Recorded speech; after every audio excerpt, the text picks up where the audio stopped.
Hello and welcome to another episode of Video Game Logic. Today's episode was recorded on October the 18th, 2022. I'm your host, gaming psychologist, and with me, as always, becoming my positive for a mold. Ew. Caffeine Rage, as quickly paste in the game I played this week because I had forgotten to do that. Whoopsie.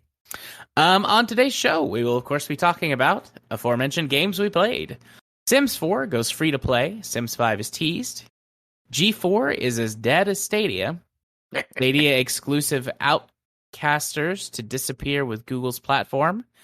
And for the community corner this week, we have an article, Euro Truck Simulator 2's 10th anniversary is coming up. Timestamps will be in the show notes following their respective topics. Hello, Rage. Hello.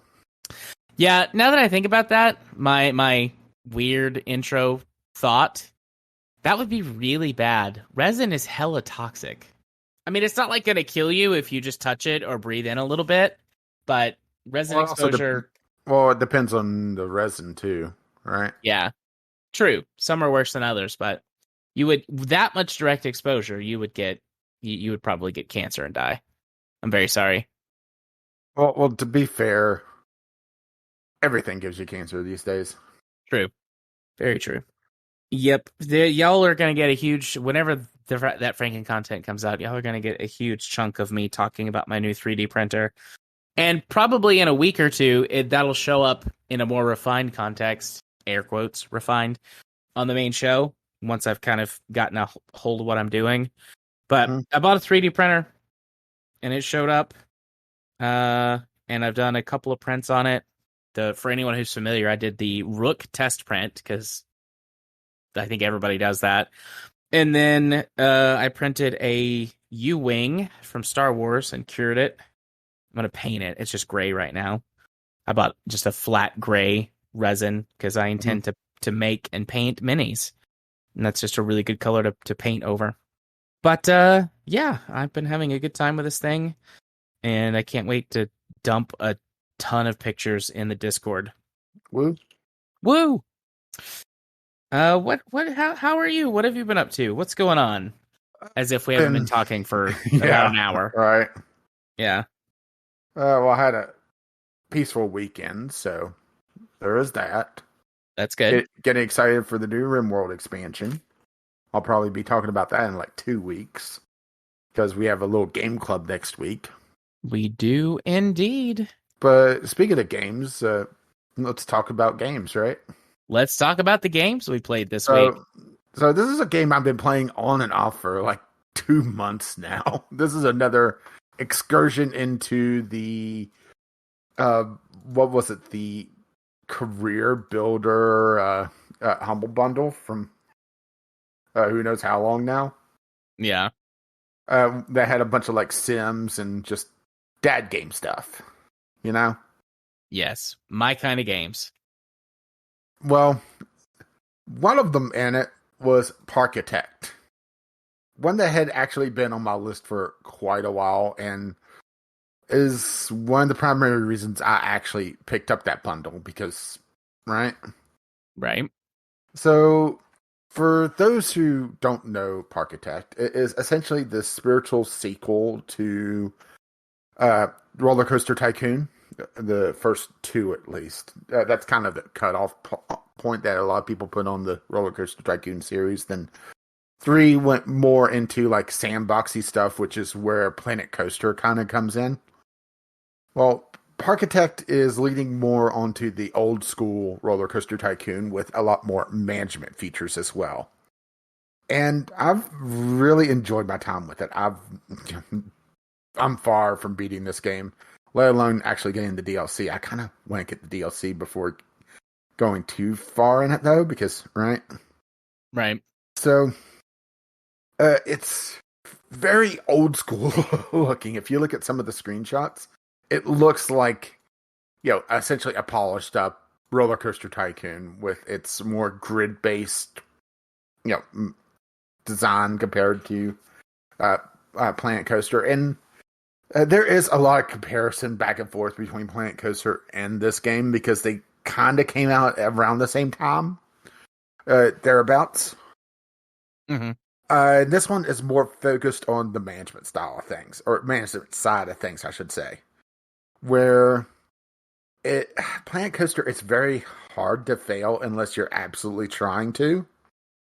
While this, it's more about building up your park and keeping it going because eventually, people get tired of the rides and you have to either build new ones or, redesign them. You have to contend with vandals more. You have to worry about research and development more on this one. And overall, it has that roller coaster tycoon feeling to it a lot more than what I did with Planet Coaster. That's not to say Planet Coaster is bad. It's just, it's not what I was looking for when I was playing that game, Right.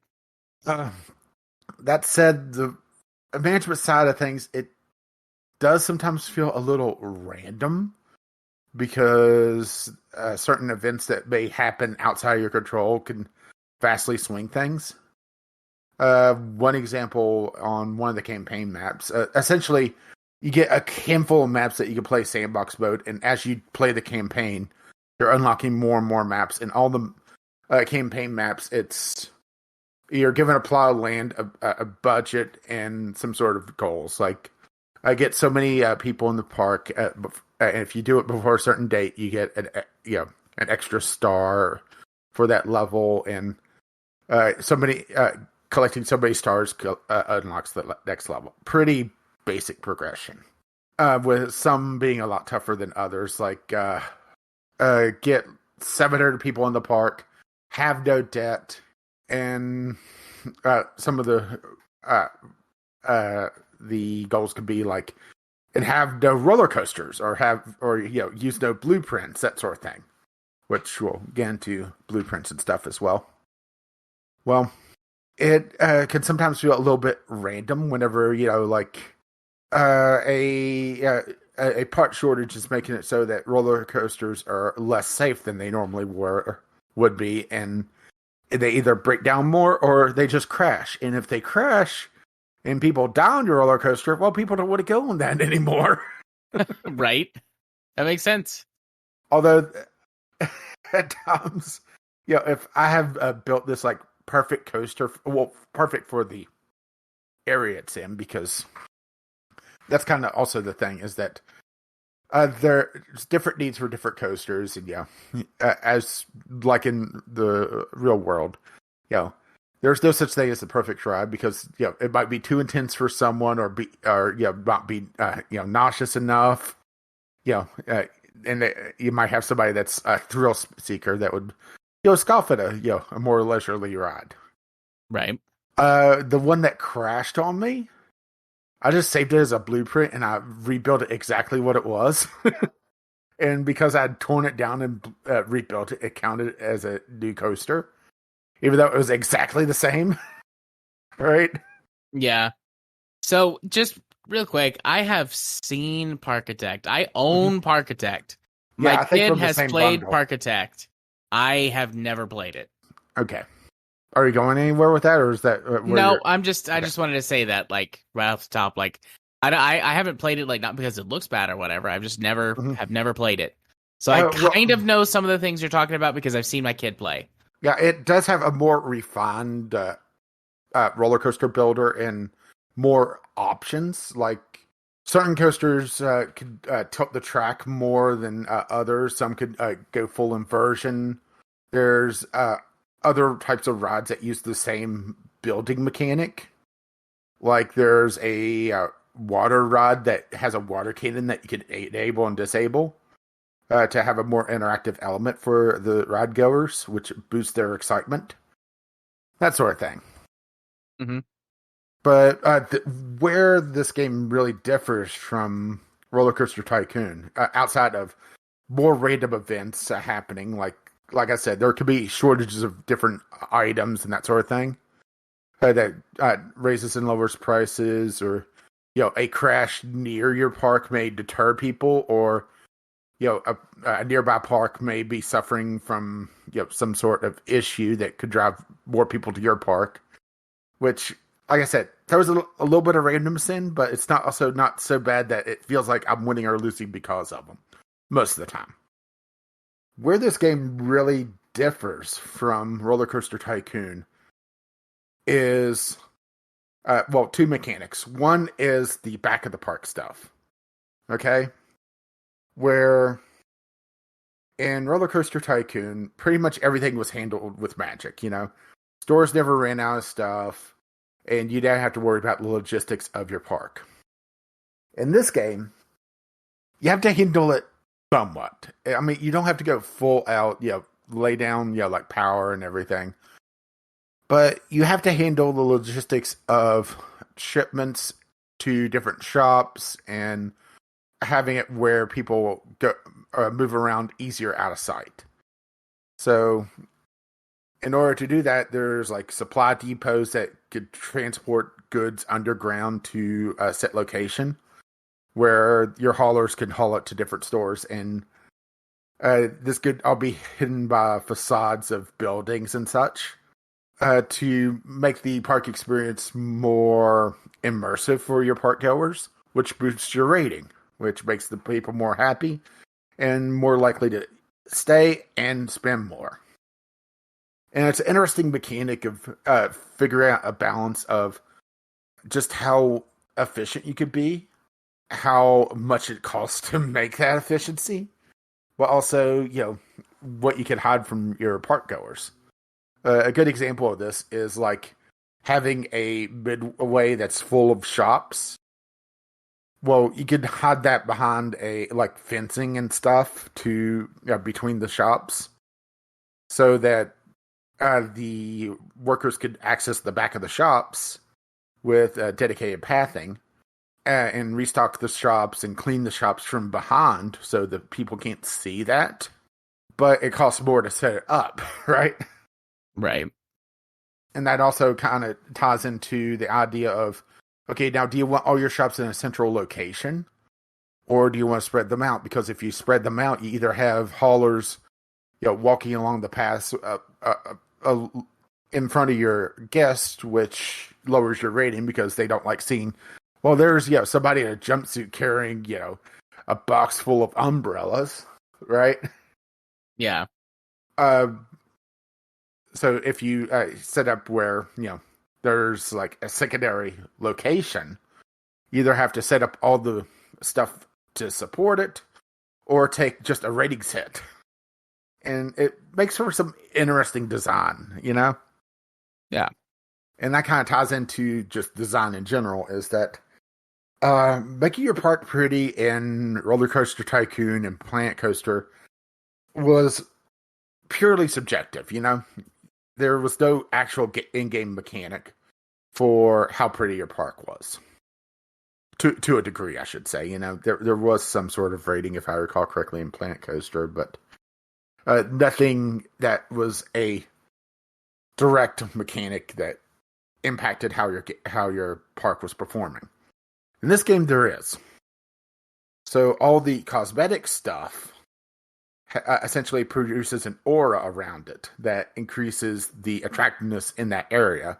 And also rides benefit from, depending on the ride, there's like the old style, just plop it and done, like merry-go-rounds, Ferris wheels, that sort of thing, things that are just in a central location. And then you have your tracked rides, your roller coasters, your log flumes. Go-karts is another example of a ride that's just spread out. And having stuff along the way that people could look at, plus the queue and exit to get into the ride, the more decorated that is, the more excitement that produces for the ride, which can boost its rating, which makes it so that you can charge more for a ticket, assuming you're going that route, because there's the flip side of it where you can have all your rides low cost, but have, or even free, but charge a lot of money to get into the park. But that requires a different strategy. And I find it an interesting kind of in between, and also kind of give you a reason to design and make your park pretty. And they also have a lot of like building blocks that you could put in, plus mod support that just adds a lot more. That if you really want to, dig down into that, where like I mentioned a facade of a building. Well, you could build it essentially like Lego style.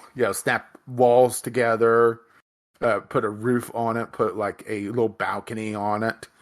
One of the early levels is like this Wild West themed park, and the opening like main street is this row of like old West style main street with shops in it. Mm-hmm. And you could actually build that yourself if you really want to just spend the time on it. Or if you want, you could bring somebody in and do it co-op as well, which is interesting. It's not competitive, it's cooperative, which is nice. But it's not really necessary. You could just sit there and just do it all yourself. Or it could be a fun just waste time activity and build your park together. Yeah, we'll have to give it that shot. Yeah, like I said, if you're a fan of especially the old Roller Coaster Tycoon, but these tycoon style games that were very big in the early 2000s, late 90s, that sort of timing, this is right in that kind of sweet spot of management, but also not being so over the top like some of the management games that we've taken a look at. Right? Yeah. It's not one that you just sit there and your eyes cross.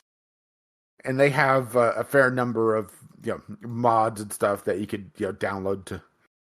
They have blueprints for a bunch of stuff as well. Pretty much all the rides have quite a few options for just people created blueprints of essentially improved versions or versions that you could just plop down if you don't want to mess with it, or you could just set up your own style and save it and constantly reuse it. I mean, there is some really impressive stuff as well. There's this one blueprint I tried out. It's like it's a water rod, but it's built into like this giant shark's head. That sounds very cool. I'm up for a water ride and a shark head. Yeah, that's what she said. You sure? And like I said, there's 24,000 different add-ons for the game, and some of them is just cosmetic stuff or just blueprints. There's stuff that just is just decoration that you could just plop down and make your place look prettier. There's building parts where you could have improve your buildings. I mean, it's quite impressive just how crazy they've gone. There's there's Foliage Essentials 2, which is a bunch of different trees and bushes and such. And this is before even touching the DLC, which there's 2 different ones, and they're both fairly substantial. So right? Yep, I haven't. I would highly recommend it. Like I said, especially if you're a fan of management style games, and especially if you tried out Planet Coaster and you weren't, you liked building stuff, but you went a little bit more on the management side of things. Yeah, I'll have to check it out, both solo and with a kid. Mm-hmm. Well, maybe we could have it as a night sometime. Yeah. Yeah, like here's a mod that, and also mods are enabled, or you can enable them in co-op as well, where they inserted a old style retro steel coaster. Yeah, I personally, I like retro style coasters, old wooden coasters and stuff. I like that. I mean, that might be the other thing that kind of gets me sometimes on the management side of things, thinking about it, is that research can be a little bit on the random side. You could set the general archetype of what you want for uh, them to research, but it's up to the game what you get, and getting like log flume. Whenever you don't need another water rod, right? Yeah. So, does that mean it's my turn? I think so. I'm not sure if I can think of anything else that really jumps to mind. I probably will pick up the DLC at some point, though. One of them is more focused on fireworks. Yeah. Fireworks, thrill rides, with some other, uh, stuffs thrown in as well.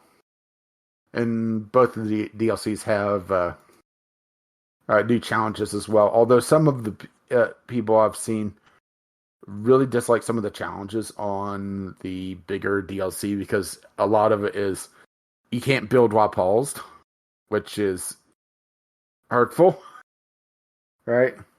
Yeah. But yeah, I would say highly recommended it, at least the base game, especially whenever it goes on discount because it dips pretty low. But even $30, it's pretty good, especially if you are into this sort of game. Okay, now you could go. Okay. I played Baldur's Gate Enhanced Edition. A while back, I bought Baldur's Gate 1 and 2. They're bundled together frequently for a discount. I think I got both for $5. But anyways, Baldur's Gate is one of, I think, what most people think of as like the OG CRPGs. And I know it's a lot newer than some older stuff. Baldur's Gate released in 1998. But in at least the circles that I have traveled and asked when talking about that isometric top-down RPG, it's like Baldur's Gate is always mentioned as one of the best, one of the ones Everyone that, are nice. It's probably another one, huh? yeah. But you should, this is one that you should play. You like Dungeons and Dragons, you like, X, Y, and Z RPGs, etc. Like you should play this one. So I've had it for a while because I bought the bundle a few years ago, and I was just like, you know what, I'm gonna try this out. Few problems, a lot of problems, and most of this has to do with the fact that this game released 24 years ago, and so much has changed since then. No, I will say no major technical issues. The remaster that they did seems to work just fine with Windows 10. Didn't have any issues, no crashes, no major bugs that I was able to see during my stint playing, which is always nice. That's probably where the things that I'm going to say good about it end. Uh-oh. It's an old game with a 4:3 aspect ratio, grainy to bad visuals all the way around, text. Yeah, I think this is the enhanced edition. Yeah. So, graphics, text, overall screen real estate that you have to actually use. Like, yes, it's a 4:3 aspect ratio, but, there could be plenty of white space for you to use as you see fit, and there's not. Inventory management is a pain. Character creation makes no sense. I can't remember which version of D&D this one is using as its baseline. But the idea is like play Dungeons and Dragons, but in your computer. This is one of the, probably not the first, but one of the early games that did that. But it's got the D&D experience. You roll for stats, you pick an available class, race class, and basic like backstory information, and then spend your if you're using like point buy systems for anything, spend your points, upgrade your stats, and away you go. I mean, there's a story mission about the end of the world, and turns out you have an important part to play in stopping that, so good luck. And that's fine. That's very cliched storytelling, but especially for the late 90s, like that's fine. It's just, yeah, You know how whenever you play, the best way I can describe this game, everything about this game feels like when you play Morrowind for the very first time and you don't know what you're doing or how any of the systems interact with one another, and you build your character, and then you leave the prison, that prison home or whatever that is. The magistrate. Yes, the magistrate. Thank you. Whenever you leave the magistrate and you're like, I don't know what I'm doing. I'm going to go stab this mud crab 2,000 times to maybe kill it. Like that feel. Everything in Baldur's Gate feels that way. All of it.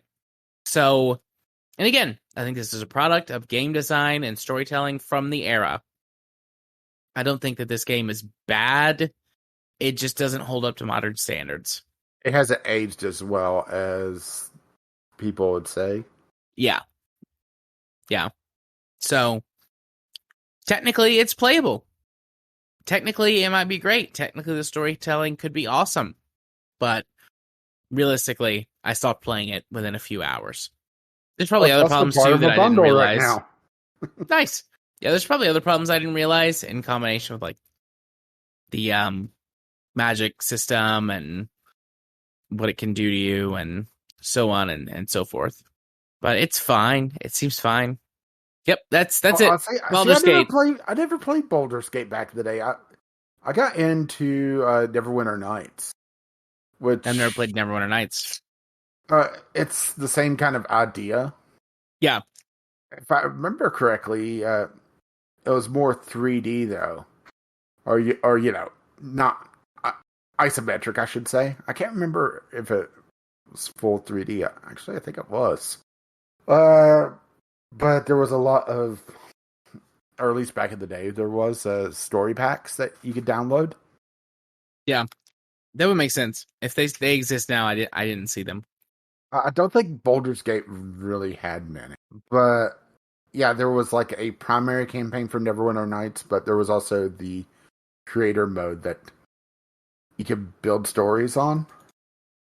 There used to be a website that had a bunch of them, but it's been 20 years, so good luck if it's even still online, right? Yeah, good luck. But yeah. Yeah, I was just trying to see if I could find it real quick, but no. But yeah, Neverwinter Nights, Baldur's Gate, it looks very much like Ultima Online to me. Just that art style and the isometric view. Yeah. I know it's not, but at the same time, right? Yeah. I have no doubt that once you've invested further in a character, those mechanical issues will go away. But I also just don't find it very engaging or compelling.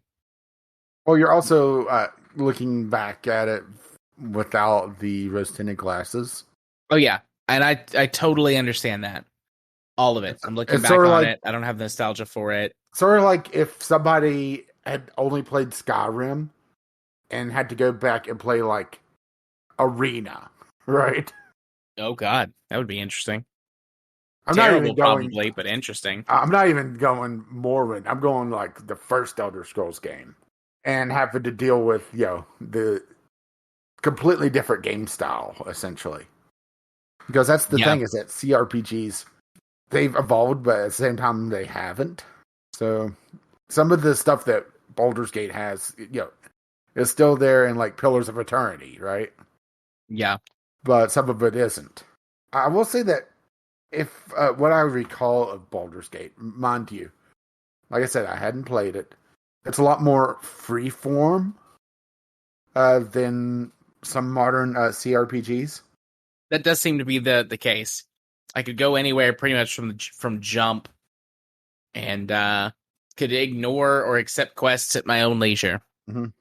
Which, in some in some aspects, I should say, is an incredibly powerful tool. Yeah, let you go, explore the world at your own leisure, check out things. I'm not sure if there's any time stuff in that game, but the possibility that you could lose out on something because you didn't accept the quest at the right time. Yeah, if there is, I didn't find any of it, but compared to a more linear, tight story, yeah, because that is kind of benefit of having a linear path, and at least the beginning and story, is that you could dictate and uh,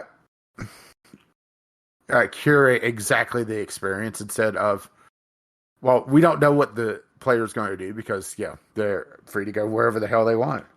Might have been part of the problem I had with Final Fantasy 12 thinking about it, but it's going back several months on Game Club. Yeah. So, you ready for the first news topic? I think so. Sims 4 goes free to play. Sims 5 teased.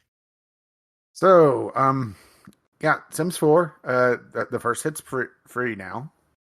Yeah, I mean, the Sims 3, in the past, felt like it should be free with all the fucking microtransactions and weird little in-game store that they've been pushing. Mm-hmm. And Sims 5 was Sims 4 was clearly headed that way. The base game price had come down to less than $5. The in-game store this time around, at least that I could recall. No, not in the same way that the Sims 3 is implemented. Yeah, the Sims 3 was just gross. But there's a lot of packs, a lot of, only $600 worth. Right? Only $600. Right. Yeah. So, I mean, they have. I'm unsure of how I feel about this because The Sims 4, it feels like compared to Sims 3, even base game to base game, so much more shallow. Prettier, yes, but more shallow. But that's before you even start addressing the fact that Sims 3 had a lot more substantial expansions compared to Sims 4 that seems to be going more piecemeal on its DLC. Yep. Mostly I think they're called stuff packs, which are on average $5 and have a handful of cosmetic items on them. Yeah, there's like the full-on expansions, there's stuff packs, and then hang on, and then there's the kits. The kits is what you're thinking about. Oh, okay. The stuff packs are the mid-tier stuff. So the kits are very laser focused on a particular clothing style, and maybe have a small mechanic in them. Stuff packs are more substantial, with possibly a mechanic and some sort of game changing stuff, but it's more. It's bigger than the kits, but smaller than an expansion. Then you have the expansions, which are more general stuff with a focus on a particular theme and primary gameplay mechanic. Yeah. But when I wasn't joking, by the way, I looked up earlier. Right now, that's not counting the...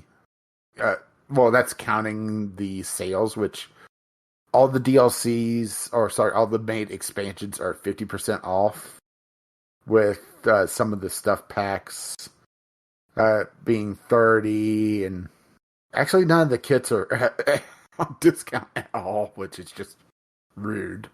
It's $641.42 to get everything. No thanks. But that's also the other thing, is that you don't really need everything. No. I would say just a handful of the expansions, but you also have the issue of the game is a lot more simple than Sims 3, even though they do have the emotion system built into the game. Yeah, no, overall it's a much more simple game. Yeah, when I played the base game, it always felt like the emotions were almost cheats, It never felt like with how much of a boost you could get off of them. Yeah, and never mind the fact that if you played for a while, you could get permanently mood altering stuff that you could just have in a room. Yep. It felt like they never did enough with the system. And I will say that I never played any of the expansions, so I can't really say to anything into that. They did change the EA Play, which is also part of the Game Pass, so that instead of Sims 4, you now get the Get to Work expansion, which is, I think that's the one that's the more interactive, which is similar to one of the Sims 3 expansions where you actually went to work and had like mini games there. Yep, I remember that. I don't know what it was called, but I know what you're talking about. Yeah, I think it was careers or something like that. Yeah. And then you could choose, Hmm. do you Yeah, work hard? Do you do what you're supposed to further your career? Do you slack off? And then you yeah, could like no, avoid getting caught or mhm. I think interact with coworkers and stuff and Yeah, try to interact with it's like a coworkers. conversation mini game. If I recall correctly, one of them was like a firefighter. You were like in the firehouse all day. Yeah. I remember one for being a cop that was in the police department all day. Hmm. Which is weird. And I will say that, the fact that Sims 4 focused so much on like individual plots or small groupings of plots instead of the open world like Sims 3 did was also a disappointment. Yeah. I could see why they would want to do that. And having played Sims 4 pretty extensively, like I still don't understand. Like I'm like, okay, I could see why you would do this, Hmm. but it's so much better the other way. Yeah, Like why? I know that, especially if you had a lot of stuff going on or an old game, things got broken in Sims 3 if you weren't careful. But that's the part of the things that they could have fixed in a sequel. But Nope. I would say maybe the next one, but let's be Mhm. real. They Yeah. won't. Well. Speaking of the next one, they did a little bit of a teaser when they did uh, a stream today, a day of recording. It was only about a minute long. It's that first link if you want to take a look at it. They're really just showing off design stuff. The big takeaway is that the color wheel is back for furniture, Thank fucking Christ. Bring it back for all the stuff. along with choosing patterns. But the big thing is that uh, all the furniture seems to be modular. So, like, they showed making a bed single or double wide, and then changing the headboard individually. They Okay. showed a couch that you change the back of it. You change the cushion color to whatever you wanted, change the pattern on it, that sort of thing. And also putting pillows on it uh, as individual items. Now, mind you, this is an extremely early tease, and actually very weird that they showed it this early because they say years away. So we're probably looking at like 2025, 2026 before seeing this. Yeah. Also known as like 30 pieces of DLC for Sims 4. If they can help it, make it happen. They will. But they also talked about wanting more community feedback, which makes me think that some of the fan backlash to Sims 4 uh, definitely was hard because there were some scathing reviews when the game came out, and it has improved, but it's mostly through, $600 plus worth of DLC. Yeah. Yep. I mean, I played it back in May or June, quite a bit. And I mean, I had Uh, fun with it, but it did feel much more shallow yeah, I played it compared to previous last entries. year, I think it was. There was some neat things that they did with it, like being able to stretch and pull rooms without having to completely rebuild them. Yeah, that But is a nifty feature that is helpful. yeah, but it's just hard going from like Sims 3 with having all the DLC that I've acquired completely legally. Yeah, completely legally. Air quotes acquired. Uh, to Sims 4 with everything stripped out and them selling you the same expansions again. I mean, I understand that this franchise lives off of milking that cow, but do they really need to? Well, I know they need to sell you the idea of having seasons for the fourth fucking time, right? Yeah, very important that you buy seasons again. Or pets. I mean, some of the core concepts that you would think of a life sim is tied up in the DLC. Although I will say that I never really cared too much for the supernatural elements that they put in The Sims. It just always felt odd. Some of them were fun, but most of them were not. Like, the graveyard with ghosts, Sims 3, and Hmm. that's fine. That seems fine to me. That your house could become haunted was a little weird, but okay, whatever. And they had like one of the actual magic updates. It's like, okay, this is too far. Hmm. I mean, having some of the supernatural beings was fun, but then some of them were just kind of silly.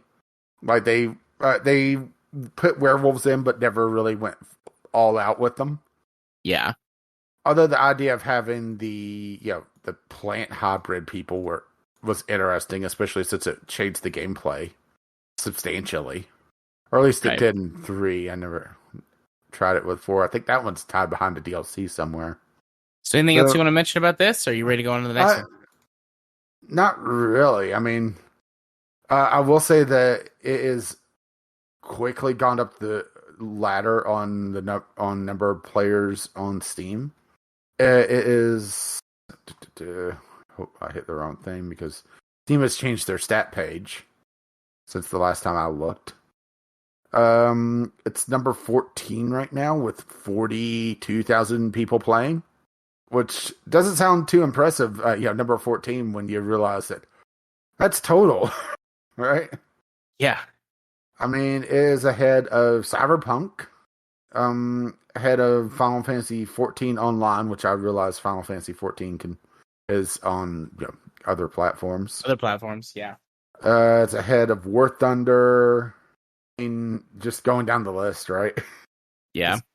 I mean, you're looking at it's just behind stuff like New World, which is that's Amazon's MMO, right? Yes, that is Amazon's MMO. Okay. Yeah, well, it would help if I click on it because it says Amazon Games. Um, it's right behind that, and like Terraria. Good but old also, Terraria. also the top 10. I mean, it makes sense, but it's almost completely dominated by free to play stuff. Yeah. GTA 5 wallpaper engine. Uh, those two are the only two that's on the that's not free to play. That's in the top 10. Yeah. All right. Well, next news topic, G4 as Dead as Stadia. I think, did we talk about G4 Yeah, we extensively talked. on the show, or was that Yeah, Franken content? we I think we talked about it on the show. You Uh, especially then were like, we talked about the layoffs, and yeah, this is kind of the follow up to that. Where, yeah, I mean, it's dead.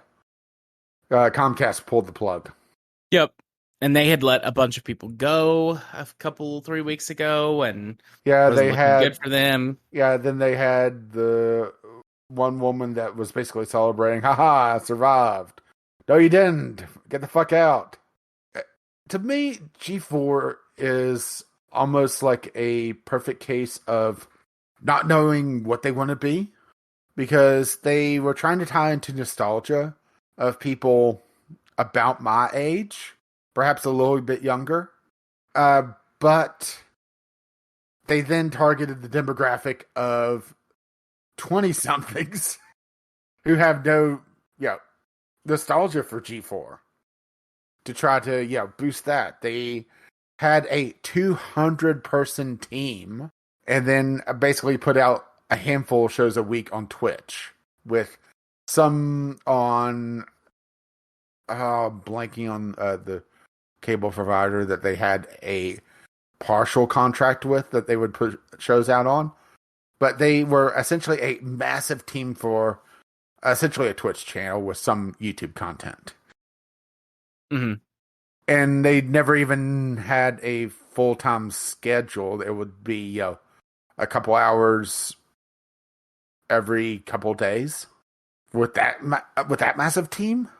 They wanted to borrow the kind of cringy phrase from the alt right. They wanted to be woke. Ooh, but then would have women in bikinis on because right. Right. It's a Have your cake and eat it too. yeah, it's a case study of just contrasting mixed signals, and the fact that they just never really put out much content and seem to be so laser focused on trying to be on Twitch when they never had the content for it. Yeah. If they had retooled, maybe.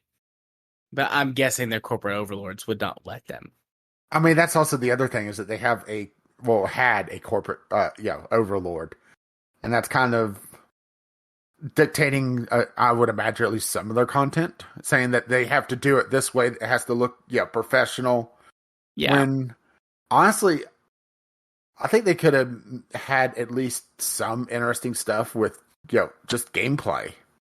Matter of fact, back in the day, that's one of the major shows that they had. It was essentially just a TV show showing trailers of oddball games or interesting games, and then they had a second version late at night with some more raunchy / weird shit. So right, Yeah.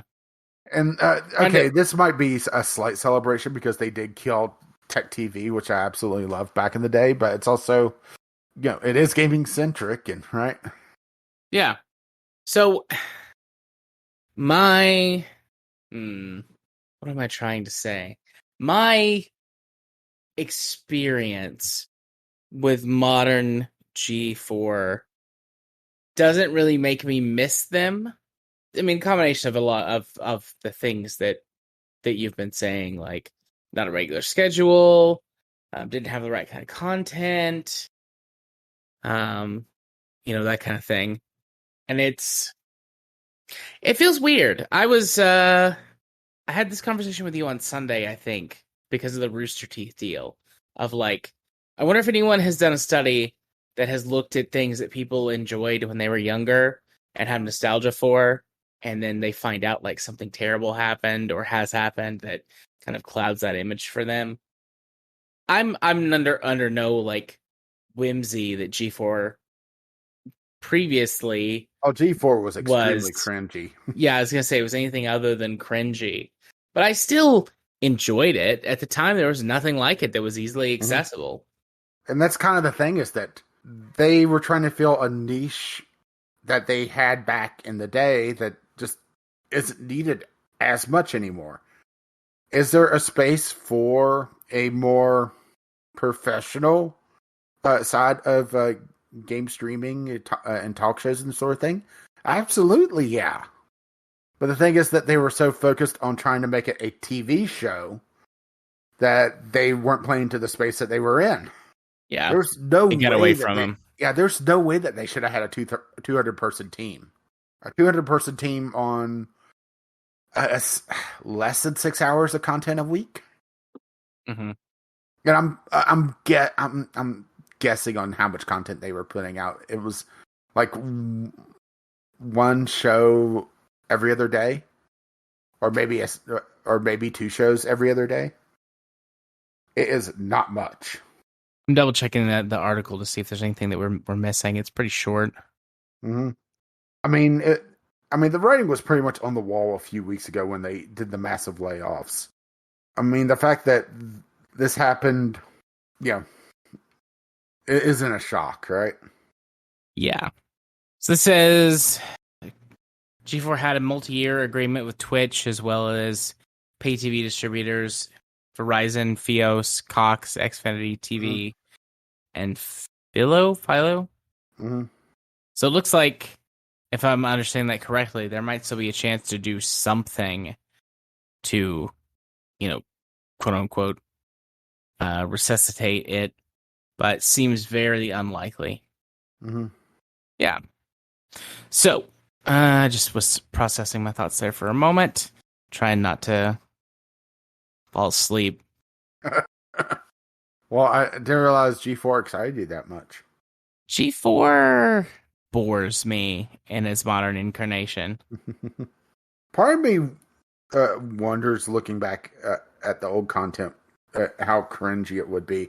I remember one episode of their like late night talk show, they had a guy on there that painted with his dick.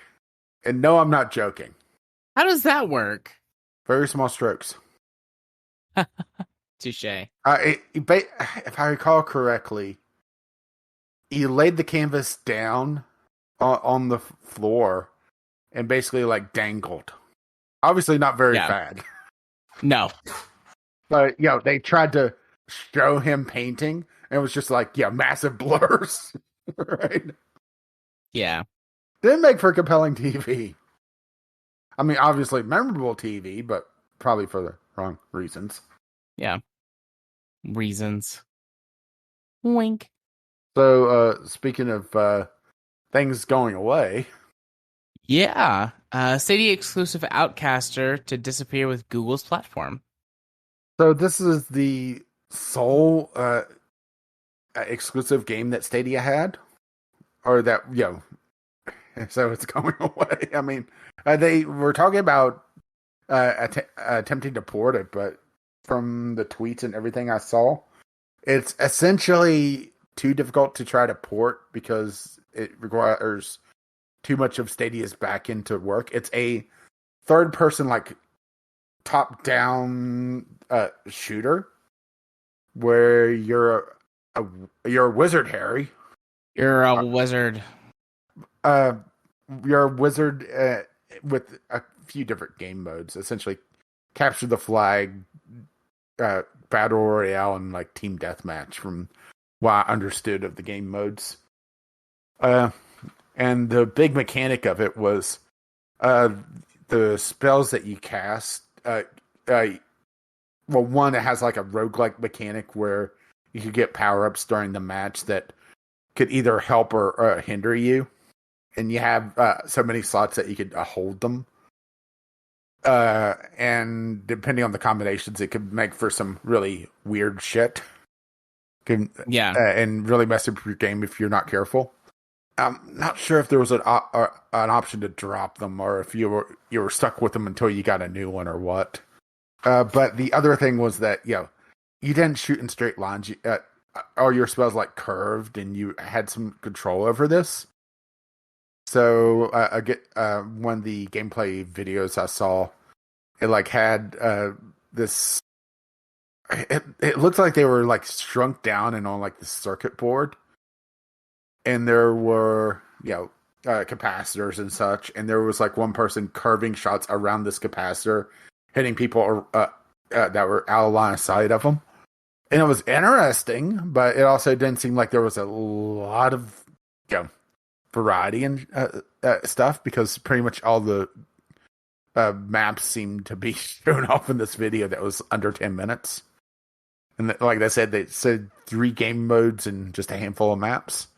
It did eventually go free to play, but it was also part of their Pro pack for quite a while, or their Pro subscription thing. So it's more, a game relying on a very particular platform and set of circumstances just going away because they bet on the wrong horse. It sucks for the developer, obviously. It was produced by Splash Damage. My computer. There we go. It was having to think. Yeah, this is this is the same group that did Halo: The Master Chief Collection and and Gears of War Tactics. So obviously, it's not going to put them out of business, but at the same time, it sucks, right? Yeah. Any thoughts? I thought that this was getting picked up by someone. They came out saying that they're that they can't port it. I'm assuming it's because the matchmaking and stuff on the back end, because it does not look like some sort of super amazing game that requires like a quantum computer. Yeah. I'm also not super duper interested in it. It doesn't look like my kind of game. I mean, it might be. Who knows? I might love it if I played it. I suppose I'll never find out now. But It didn't seem like my kind of game. It looked cute. But, I mean, the whole thing, at the end of the day, the whole thing just sucks because we all knew that Google was going to do this from the beginning. And they're not, no, phone, I'm not talking to you. We all knew that they were going to do it from the beginning. And I suspect lots of people that they were working with knew it was too. But how do you say, no to Google if you're in the industry? How do you actually be like, especially, no, I'm not going to do this because I think you're going to fail. yeah, especially throwing, who knows how much money at them because remember, this was also part of their pro subscription for quite a while until I think it was last June or July that it went free to play just totally. Yeah. But this is also not their first, but this isn't the first time that they've also had a shooter just die. I mean, they did produce Brink, so there's that as well. True. They will probably have more along the way after that if they stay long enough. Mm-hmm. But and like I said, it's not going to hurt them in the long run, really. But at the same time, and the only reason why I bring up Brink is that I saw on the list like, oh, it's them. It's more the fact that losing a game because of this, right? yeah, it sucks. Again, the whole thing just sucks. Mm-hmm. There's nothing you can really do about it either. Especially since Google kind of pulled the rug out from under everyone. Google did a classic rug pull on themselves. A classic Google. Yeah, they pulled a Google. Mm-hmm. But who I really feel sorry for is that poor sap that got the Stadia tattoo. yeah, I know you saw that Polygon one. era. Oh yeah, I did. Well, yeah, this was also kind of a follow-up to a previous one because I'm not sure if we mentioned Outcasters specifically, but there was developers that were just blindsided, and obviously. Yeah. So, up next, mm-hmm. Our final topic for the night was sent to us via Community Corner.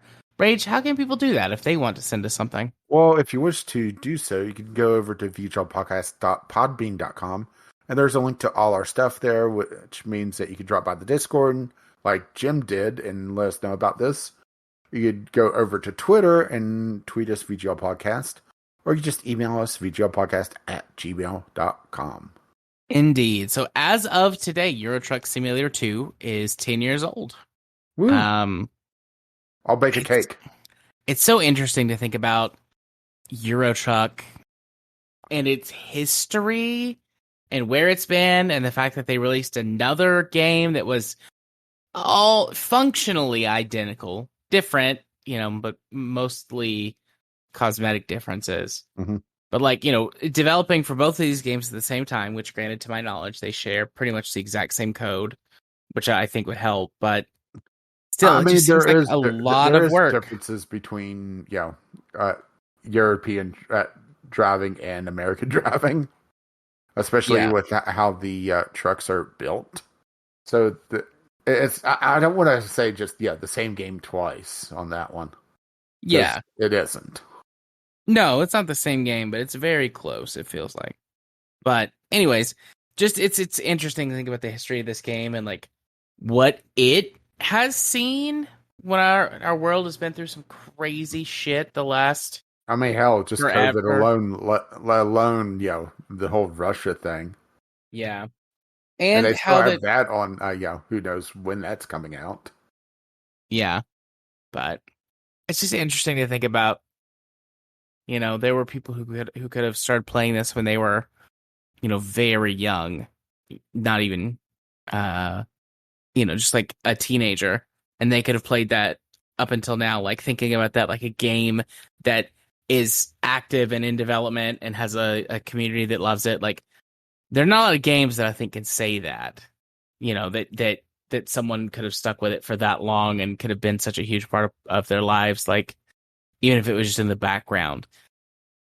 It's just, how many games have made it that many years while being actively in development? MMOs come to mind, and they might be cheating, but let's skip naming a bunch of Sims? MMOs.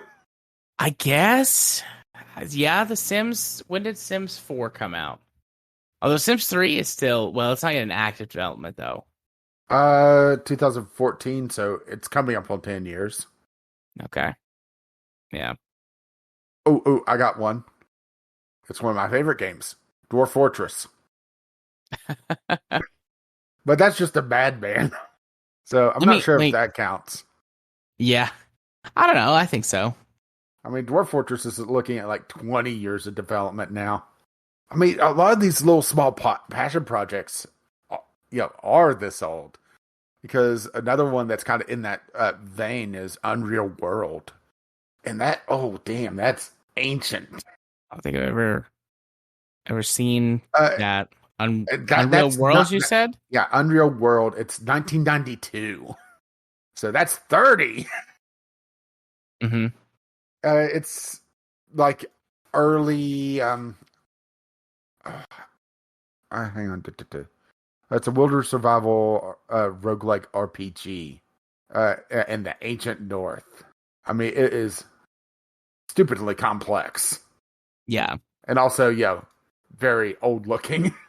Looking down through this article to make sure that, like, what all are they doing aside from just, hey, everybody, it's our 10th year. Well, they're talking about continued development of DLC and thinking that they could go another decade of support. I mean, if you just look up a map of Euro Truck Simulator 2, they've essentially, through expansions, I would say easily doubled their map size. Yeah, for sure. And that's not even counting some of the redos that they've done on the old map, which I do think that they are still in the process of doing more, map redesign as well. And this map is even old or the one I'm looking at, because it's not showing the Iberia one, which is going down to Spain. So, right. Yeah. So this is, Euro Truck is DLC, in my opinion, done right. All right. Yes.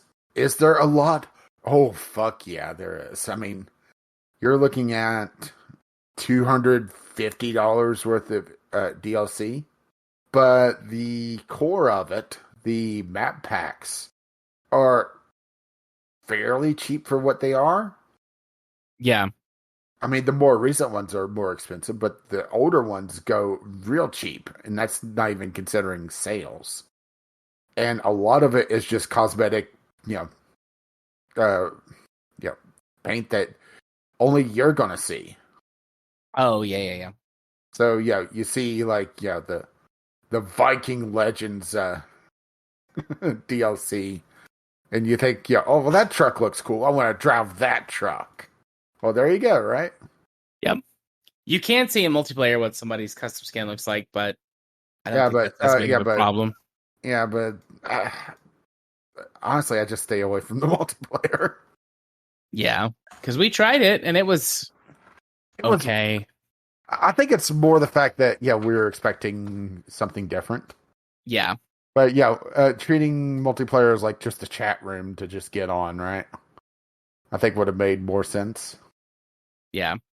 Well, yeah. I was gonna say hindsight's 2020, but I don't think that's the right phrase for that. That's just my brain, like Shutting down doing a loop de loop. a doobly doo for the discovery queue. Okay, hit the music. I'm But joking. I wouldn't do that to you, at least right now. how long do you hope Euro Truck Simulator 2 goes for? It's been 10 years. How long do you hope it goes for? I think they could easily do another 10, especially with some of the engine reworks that they've done, because the game isn't exactly ugly, you know? No. No, it's certainly not as good looking as I think it used to be in comparison to other games, but it's not ugly. Mm-hmm. I would say the big thing that they need to address is the driver AI. Oh yeah, I mean one of the huge points of the game is to follow the rule of law and the driving, the traffic rules, not speeding, not running lights, Mm-hmm. etc. And the AI is constantly speeding and driving recklessly, and yeah. Which in some respects is, actually really realistic, but all right. Yeah. I mean, I think it would be good to have erratic drivers sometimes, but not all the time. Mm-hmm. I agree with you, Uh, though. I think Euro Truck can make it probably 10 more years, do like mm, one major graphical update, and then just keep moving along. Question. I Uh, mean, eventually they're going to hit an issue of, well, where are they going to go from here, right? yeah. Because right now, okay, well, this map is lacking the Spanish one. They could go down into Portugal. I don't think that DLC goes down there. Matter of fact, let me go check that because I think this would have the map for it. No. So, oh yeah, there it is. Okay, so it does go down to Portugal. Was mistaken on that one. So you're looking at like Ireland and maybe a rework of Britain, assuming they don't just delete it because Euro. Yeah. And if they want to avoid the whole issue with Putin being a massive dick, going down into Greece and over to Turkey, but then you're kind of stretching the term of Euro, right? Yeah, you're getting much more into Middle East, Or African Eurasian. continent. Yeah. Or the other option is to go further into Scandinavia. Because truth be told, the Scandinavian DLC kind of cuts off about halfway up. Yeah. I mean, I'm looking at this map and I'm seeing room for 4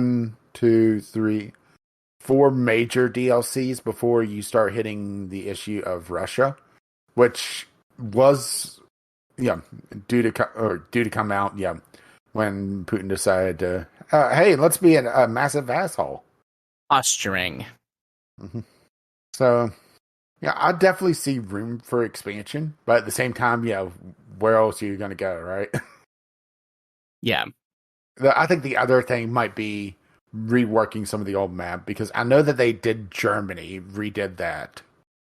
So, there's a bit more to work there. But, you're not going to sell that as a DLC, are you? I mean, they have it before, but right? Yeah, but you never know. Never know. So, yeah. I don't know if I have anything else I want to say. I mean, we did Game Club on it this year. Talked about it a Mm-hmm. lot. Still love it. My opinion hasn't really changed all that much. Yeah, I do need to load it up and check out the anniversary. I got so many things I got to play. Plus, still, being a squid and a kid. Yeah.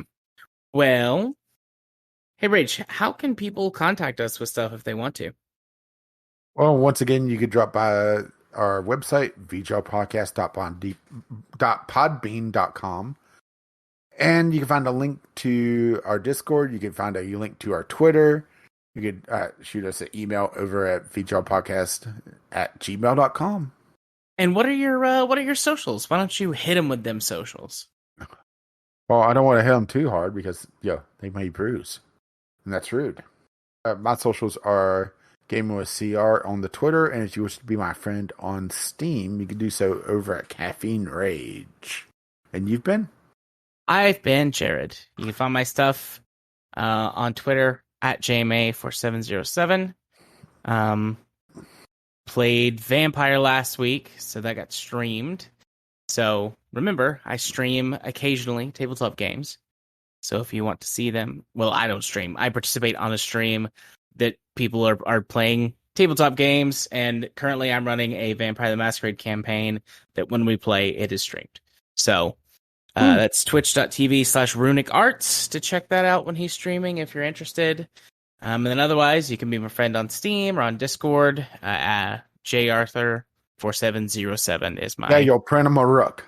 I'll print them a rook. I've got 2. The test print printed 2, so I've got 2 here. They're rough, but I don't know if you can hear that. I'm clicking them together in front of the mic. Probably too quiet. I think I hear something. I have my slug. Louder sounds now. Is it coming through?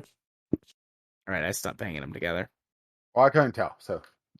Woo. Fair enough. There's a shitload of little spikies on my waveform where I was smacking them together. Well, I got a slug.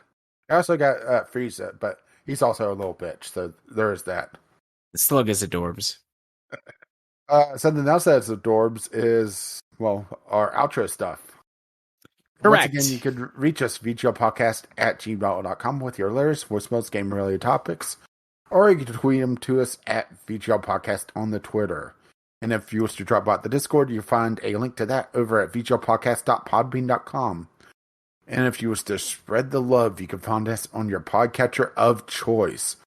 Our lovely, lovely patrons have made this madness possible. You can find out more at patreon.com/vglpodcast. Our intro and outro music is On the Ground by Kim McLeod. You can find his stuff over at Comcast.com. And as always, as his lovely music starts to roll across my voice, bye-bye now. see ya. Bye-bye.